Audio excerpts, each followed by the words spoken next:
Title वाचून काहींना वाटलं असेल खरंच आमदारांना महाग घर मिळतायत की काय, पण असं नाहीये. आयुष्यभर सर्वसामान्यांना घराच्या भावाने होरपळलं आणि आमदारांना त्यांना मात्र सवलतींवर सवलती. झालं असं, म्हाडा कोकण मंडळाने 2025 ची लॉटरी जाहीर केली, ज्यात एकूण 5,000हून अधिक घराची सोडत. पण त्यात सगळ्यांचं लक्ष वेधून घेतलं ते आमदारांसाठी ठेवलेल्या अत्यल्प उत्पन्न गटातील घरांकडे. हो, अत्यल्प उत्पन्न गट म्हणजेच ज्यांना महागाची घरे परवडत नाही त्यांच्यासाठीचा हा कोटा असतो.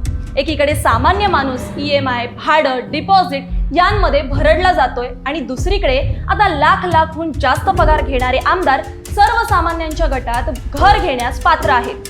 हे बघून अनेकांच्या भुवैयाच उंचावल्यात. महत्वाचं म्हणजे ही घरं 9.5 ते 11 लाखांत आहेत आणि ठिकाण काय तर कल्याण, वसई, नवी मुंबई सारखी हॉट लोकेशन्स. आता याबाबत म्हाडाने एक नियम सांगितलाय.